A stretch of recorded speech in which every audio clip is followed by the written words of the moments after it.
লন্ডনে এমনিই গরম, তার উপরে কাঁঠাল নিয়ে এসেছি। হ্যালো এভরিওয়ান, আসসালামু আলাইকুম। সবাই কেমন আছো? তো দেখতে পাচ্ছ আমার হাতে বিশাল বড় একটা কাঁঠাল। বিশাল বড় না, আমাদের জন্য আর কি বিশাল বড়।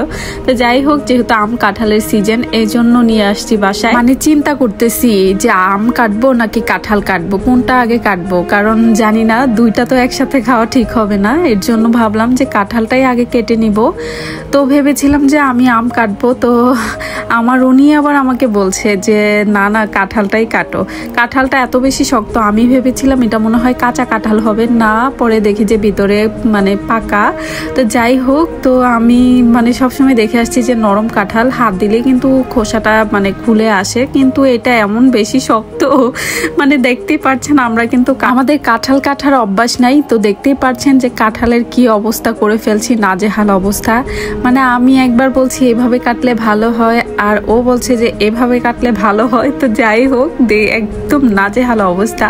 তো দেখতেই পাচ্ছেন অনেকগুলো কাঁঠাল কিন্তু আমরা ছাড়িয়ে নিয়েছি। আর কাঁঠালগুলো খুবই মিষ্টি, কিন্তু মানে হয় না যে এগুলো কি কাঁঠাল বলে, এগুলো শক্ত শক্ত কাঁঠাল আর কি, ভিতরে নরম না।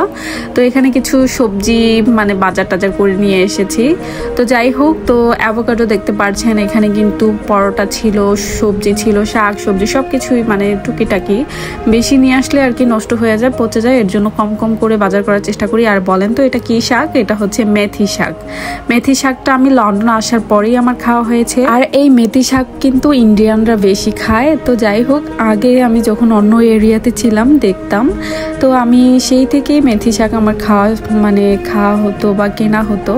তো দেখতে পাচ্ছ টুকিটাকি বাজার, কেক, তারপরে হচ্ছে এগ, এই তো টিস্যু, অনেক কিছুই বাজার করে নিয়ে আসছিলাম।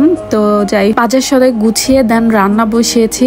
বেশ অনেক দিন ধরেই কিন্তু মাংস খাওয়া হচ্ছে, বাট কোনো শাক সবজি খাওয়া হচ্ছে না। এর জন্য ভাবলাম যে আজকে শুধু শাক সবজি শুটকি এগুলো রান্না করব। তো এখানে দেখতেই পাচ্ছেন যে লাল শাক রান্না করছি, আর আমি সাথে কিন্তু মেথি শাকও রান্না করেছিলাম, একদম মানে পাট শাকের মতো।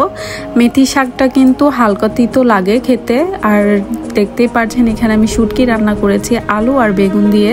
তো শুটকিটাও কিন্তু অনেক বেশি মজা হয়েছিল। আর এই তো দেখতেই পাচ্ছেন আমার সেই মানে কাঙ্ক্ষিত মেথি শাক। আর মেথি শাকটা খেতে কিন্তু একদমই পাট শাকের মতো, যেহেতু আমি পাট শাকের মতো রান্না করেছি, এর জন্য পাট শাকের মতোই আমার কাছে মনে হয়েছে। আর এখানে দেখেন আমি রাউমিন রান্না করেছি, তাও আবার অন্যরকম ভাবে।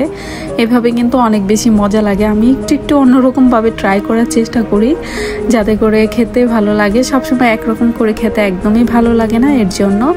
আর আপনারা মেথি শাকটাকে টুনা ফিশ দিয়েও রান্না করতে পারেন, বা ছোট চিংড়ি মাছ দিয়েও রান্না করতে পারেন। মেথি শাকটা কিন্তু খুবই মজা এবং অনেক বেশি উপকারী। এভাবে রান্না করে ট্রাই করে দেখতে পারেন, অনেক বেশি মজা হয়। আর আমি সবসময় এইভাবে রান্না করি, কিন্তু জাস্ট আমি আজকে অন্যরকম ভাবে রান্না করেছি, পাট শাকের মতো।